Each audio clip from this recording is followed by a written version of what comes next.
Good Friday morning, and welcome to Ice Age TV Florida time. And wow, the weather has changed. If you can see kind of the people that they're wearing here, it's cold out here on this Friday morning. Boy, oh boy, I tell you what, it's hard to believe. It's Friday, and my brother wants to go riding today. Which I kind of thought about that too, but boy, it's a little chilly. These Floridians. Yeah, so. Brr! I just really like that Harley. I talk about that all the time. About how nice this Harley Davidson is. And, boy, it's just crazy because I was such a guy that was more about the Indian than the Harley. And here yet I've gone back to the Harley. What's that all about, right? Even though the Indian really is, I think the Indian overall is a more refined bike, better technology. You got the windscreen that goes up and down. This doesn't have that. Has a little longer wheelbase. I've talked about it numerous times, but anyways, yeah. Think about this. Between Indian and Harley, they really kind of separated themselves. Their competition. But the war really made the difference. Harley Davidson getting the war contracts, from what I understand, I could be wrong, somebody could correct me on that, but my understanding is, Harley Davidson won out and stayed in business over Indian because of in the war, the Second World War, when the motorized machines prevailed versus the First World War and the horses prevailed. And the whole point is, Indian went out of business, from my understanding, because of World War II and the economic conditions and the government monies that were given to Harley versus Indian. Could be wrong about that, but that's kind of my understanding. But you probably, I'm using the word war this morning. Hey, welcome to Ice Age TV. Hey, this is watching my channel and the internal combustion engine age conversations and other things. Better close the door so nobody comes in and steals anything. That's the association tells you to do, which, follow the rules, right? Another day here in Florida at my parents' house, and heat's on. My mom has the heat on, and checking around, make sure I got accountability of things here. So anyways, I thought to myself, my dad and I last night, we have I bought my dad and mom a brand new TV this past summer, right before I left, and it's these smart TVs where it has all the, YouTube capability, Prime Video capability. Smart TV, you're being basically eliminated because of all the new technology of streaming videos, and Jeff Bezos having the Prime Video, so that's a pretty cool thing. If you, I'm sure most people know about the Prime Video with Jeff Bezos, being that he's controlling now the NFL Thursday Night Football. So if you're a football person still, you got to have Prime Video to be able to watch football Thursday night. But the thing is, I was bringing up the TV over there with my dad as we watched a Prime Video called War Horse. My dad actually picked it. I'm not a big movie guy because it's just sitting around for 2 hours or 3 hours and watching a movie. But, I enjoy good movies, but I'm just not the guy who usually sits down and I don't have the catalog of movies that some people have that can just go through a list of the movies they love and the characters. But anyway, so my dad really wanted to watch War Horse. And if anybody doesn't know, but which I didn't know, it's basically a theme about an incredible horse back in the early 1900s, I guess, in France. And is it a true story?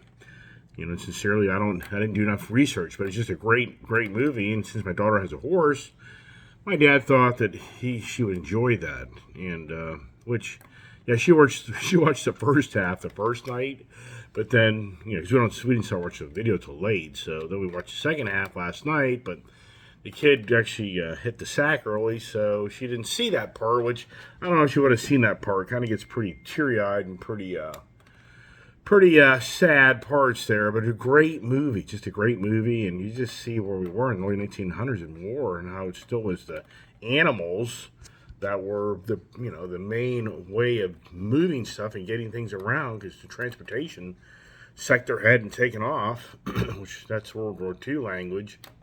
But anyways, I had to think to myself, war. Yeah, I'm just thinking to myself, wow, war. And for me, I'm no war historian. I am no, I'm not a military individual. So I am no expert by any means on all the war language and dates, and it's just I'm just so. But I think at the same time, the reason I'm thinking about war this morning, I'm just thinking to myself, Elon Musk, to me, more than ever, is starting the war. Yes, I mean that's kind of what. Just after late yesterday, reading about Elon Musk that is literally suspending all these journalists' accounts, you just got to sit here. So what is Elon up to? And I mean, and then you're seeing what he's showing all of the dirt, all of the controlled content that Twitter used to move agendas, move elections. I mean, it's radical. So I mean, I got to think to myself this morning, wow, we are in the most social war than I think anybody even realizes. I mean, maybe I shouldn't say anybody, but I should say I think that even for myself, me even saying it, I think we're in an incredible war among ourselves, more so than ever in my lifetime. Being that the social platform is being used as a war machine, and Elon Musk, to me, is truly showing, at least saying that is factual. It's beyond believable of what you want to believe and don't believe, of what's unraveling. But I haven't even had my coffee. I kind of hope my coffee kind of calmed down here, or I should say cool down. But the mom and dad back in their youthful young days, right? Just so many years ago. Wow. Yeah, it's all but mom and dad over here. I told you a picture of my dad yesterday, right? Yeah. All right, he was in the Air Guard. My dad, I've talked about this before, but talking about war, my father was a young man that wanted to be a pilot. That was my father's dream out of high school, was to be a pilot. And in order for you to be a pilot back in the early 50s, you had to have college credentials to be able to join the Air Guard, to be able to train to be a military pilot. And for the first time ever, the Air Guard opened up an opportunity that anybody. I've talked about this in my other videos, but I just figured since we're talking about war, let's talk about it for a second. The Air Guard opened up. You didn't have to go to college if you could take this really hard test. So you were given all the credentials. So you get all the information to study to take this really hard test that would prove that you borderline went to college to get the same credentials to qualify. And it was a brand new program, and my father took it with no real college, and he passed it. So my father was able to get into the Air Guard without having to go to college and start flying planes. And that was an incredible accomplishment for him. And coming from just a real basic family, none of our family is the elitist family. Don't have any heritage of that I know of. So anyways, whole point is my dad wasn't sent off to these special schools, or he just went to school like everybody else and got out of high school and had a dream to be a pilot, and which he did. And sadly, his depth perception, after going through X amount of steps, kind of came to an end. He couldn't continue to be a pilot because his depth perception didn't qualify him to fly the jets. Anyway, so war, right? So that'd have been near the Korean War and all that other stuff too, if you know what I mean. We're always at war. I mean, we all know we're always at war, but the social media platform, wow, Elon Musk, he has begun the war. And somebody say, well, hey, this is a car channel. Let's have any car conversation. Okay, well, yeah. The Ice Age is at war with the Green Age. Yeah, I mean, the Ice Age, there are so many people that do not like the idea of going to electric vehicles. And there's so many people who don't believe electric vehicles are going to solve the world's challenge of saving Mother Earth. So there's an internal war going on between amongst ourselves that are Ice Age people that just don't want to. They're not saying they don't want an EV. They're saying don't tell me that I have to have an EV. There's so many people like me, like, yeah, I think EV is cool, but is that my primary vehicle? No. And am I going to buy one and tell everybody this saves the world? No. I mean, I'm not that foolish. I'm just not. And I truly believe that most people even buy electric vehicles. I wouldn't say most, but I would just say in general, I wouldn't be sold on the people are going to tell you they believe it's going to save the world. I think a lot would tell you, hey, I think a lot of Tesla people tell you, you know what? I just think that the car is fast, technology. That's what they're going to talk about. They're not going to talk about, oh, yeah, I bought this EV vehicle, Tesla vehicle, because I'm going to save the world. They're not. I guarantee you, they're going to be like, no, it's not. I just want the technology. I want the speed. I want something different. That's just something really neat. Yeah, that's great. And I think that's fabulous. I like it. I like the idea of manufacturers offering us different things to drive.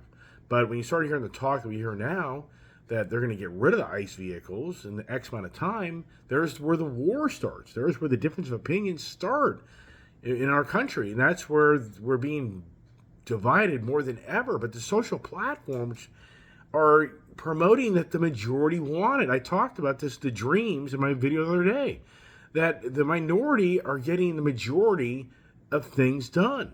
And people say, yeah, but it's been going on for ages and ages. And it hasn't. It hasn't. The social platform is creating everybody to believe that. There's a lot of people, there's been resistance to a lot of things that never have happened. But the social platform is using the minority to manipulate people by making the social platforms hide the real truths, and then just convincing so many that don't understand what's going on that, oh, the majority do believe that, and I guess I should just jump on board for the same thing. Good Lord. Yeah, it's about war. We're in a war on drugs. Have you seen this freaking fentanyl stuff? 121,000 people died in 2021 from fentanyl overdose. It's like the age group is 21 to 35 and 35 to 45. And what's really sad, though, I read in pretty good depth about what's going on with this fentanyl, and the demographics are changing. So years ago, the guy that looks like me was the number one overdoser. Well, it's changed. The purpose in its opposite color of me is beginning to be the number one person that dies from fentanyl. And people forget in this country that what's the majority of what color is the majority of the country? Is it a black person or is it a white person? And starting to say, well, what's that all about? Well, think this through. If the majority of this country is more white than black, but black have the highest rate of death, wow, that's huge. Yes, that's why I talk about these inner cities. It's sad, beyond sad. If you ever look at it's the war. And I'm going back to, it's the war. We have a war amongst ourselves more than ever, just between the drugs, the inner city related crime. I mean, good Lord, it's saddening. And the media machine even tries to tamper it down. Why? We're seeing what Elon Musk is uncovering. Elon Musk is uncovering how all the people that have a different view from another person's view are silenced. Yes, but the other side of the equation thinks that's okay because they don't want to hear what you think is right versus them. I mean, that's why I say with Elon Musk. I talk about Elon Musk a lot. And so you say, yeah, but it's a car channel. You always talk about this political stuff and everything else. Yes, but the political agenda in the social platform is changing the way you're going to have a vehicle. It's going to change your life where you're going to have a different way of transportation because the social media platform is gaining so much traction of false information that makes so many believe that it's true information that they come to closure that this makes sense, but it doesn't make any sense, which is the challenge, and that's why we're at a war among ourselves, because there's one person who'll argue that you have to have an EV vehicle to save the world. And you have another person that has an Ice Age vehicle to tell the person you don't understand. And then the EV person say, no, you don't understand. So, but the social platform that will shutter the Ice Age guy will, present that the EV age person has much more. Hey, EV age, right? Yeah. Should I have a double YouTube channel? I'll switch hats. I'll turn the hat one way when I'm on one channel, and then I turn the hat another way when I'm on another channel. This is the EV age here today. Yeah, we're gonna talk about electric vehicles. Like they're gonna make the vehicle. You're gonna be able to do that. And yeah, you're saying I'm gonna talk so fast. You just want to talk, but you knew about EV. Yeah, yeah, need a little more coffee, right? I think you're right. Not revved up yet enough, am I? Right? Yeah. Anyway, with Elon Musk, but here's the thing: it's like the double-edged sword of Elon Musk.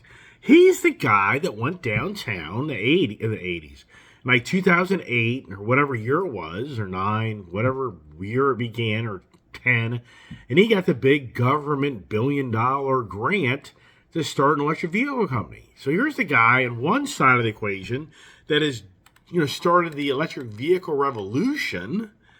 But on the other hand, here's the guy that's now buying up a social platform to share with the general, to the world, definitely this country, that Twitter has been used to manipulate things like beyond believable. We were all thinking other social platforms were doing devious things. Well, now Elon is showing us that he's uncovering so much stuff that key people worked at Twitter intentionally hid things.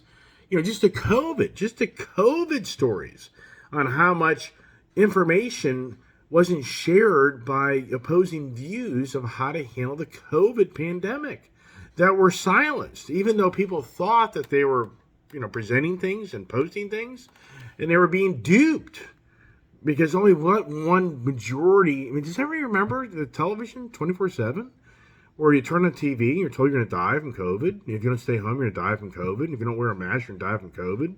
You're going to die from COVID. You're going to die. And you had videos, you had YouTube videos. I can still remember YouTube videos of so-called the doctor expert sharing with how once you got COVID, how your internal body, how your lungs would expand, and it would shut down your breathing capability. I mean, they had scary video after scary video after scary video after scary video.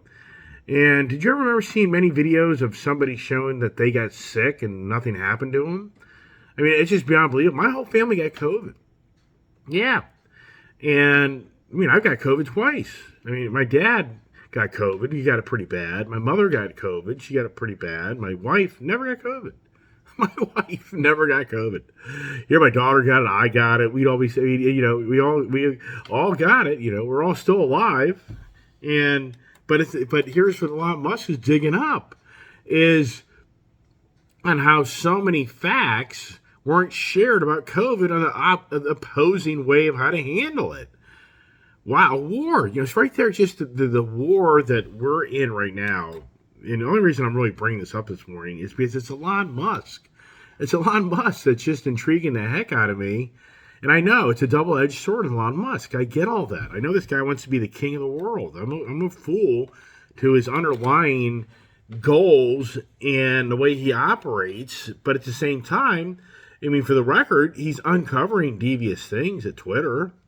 One of those, I talked about it a month ago, about when do we start seeing all the executives, former executives and former employees down on the Hill testifying for what they did with Twitter. How they had their own little, cult game going on controlling content that favored one side of the brain over the other side of the brain. Yeah, and favored one party over another party. Wow, right. Yeah, I know propaganda's been around forever. I'm not here to tell anybody in my YouTube channel that there isn't propaganda going on. But the problem is, it's a social media machine that's being controlled by select few that shut down the other people. But people think they go to a social media machine and they can talk freely, freedom of speech within reason, of not being violent and mean, just sharing ideas and views. And they're being silenced. They're being shut down. I get that. I get that. Anybody gets on social media and starts promoting violence and anger, yeah, I mean, I get the freedom of speech, but just that isn't the right way to handle things. And I've been saying for years, people are like, we got to do this. People want to get physical. I mean, people do. I know people want to be physical and go out in the streets and start hurting people. I'm like, but the problem is, until you have the social media machine that presents things the way they should, facts, you're not going to win your argument, because you'll be looked at the problem. And that's what I tell people all the time, is like the social media machine controls the feelings and emotions and ideas. So if you go out in the streets and think you're going to create the violence in the streets and you're going to get anywhere, you won't, because you'll be tarnished. The social platform will tarnish you because of what we're finding out that Elon is disclosing. That is just how controlled it really is. So for Elon, here he now is shutting down key journalists. Yeah, he's irked.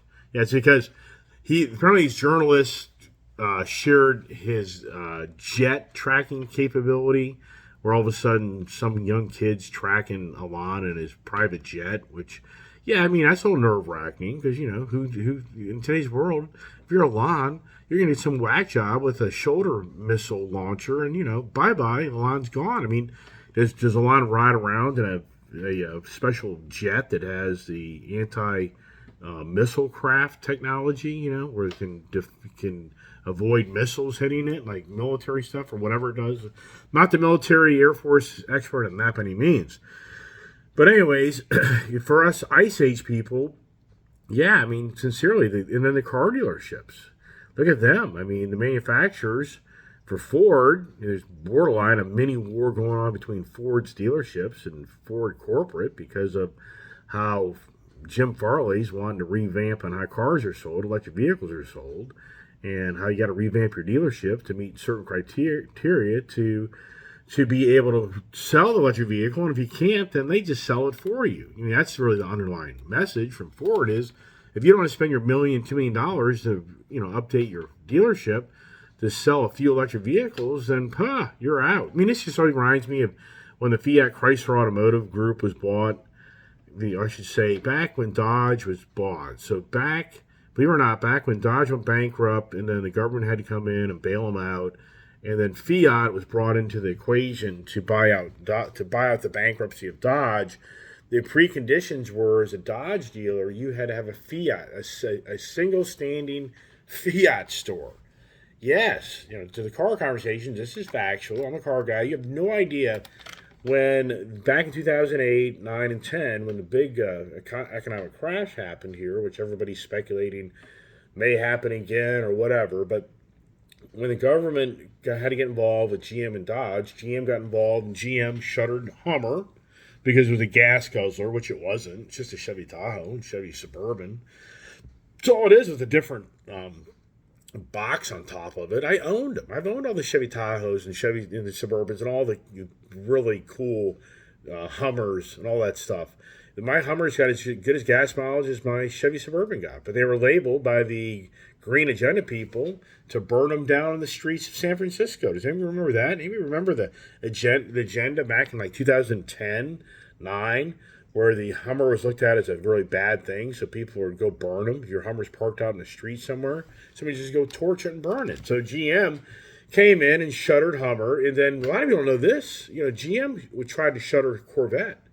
GM, the government was involved, and they just saw no reason to have a two-door performance car. GM really had to borderline beg and plead to keep the Corvette product, but the government was basically saying Corvette has to go. It doesn't make any sense.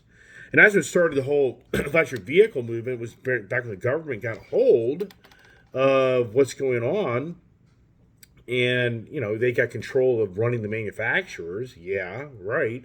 And so Dodge, Chrysler, Ram, Jeep, their agreement was basically government said Fiat's going to buy you out over there in Italy, but part of that buyout, Fiat has conditions. And one of the conditions is they're going to mandate that you have to build a standalone store next to your Dodge dealership to sell Fiat. Now, here's the thing. I've been such a Dodge guy back in the day, back in those years. I mean, I was a huge Ram, Dodge, Jeep guy. And I knew all these Dodge dealer guys. And what people don't know is when the country went sour and the government got their hands in the books, they shuttered numerous Dodge dealers because their perception was there's too many Dodge dealers and they want to thin them out. So they thinned out all these Dodge dealerships. They're just in my own backyard.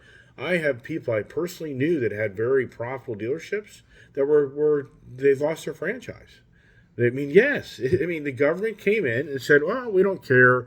This is the new business plan, and since we now are part of this fiasco you got yourself into, you're going to have to listen to our rules. And so the rules were, Fiat came in. So here's the thing. When I heard that you were going to have a standalone Fiat store, Alfa Romeo store, I laughed. I'm like, are you kidding me?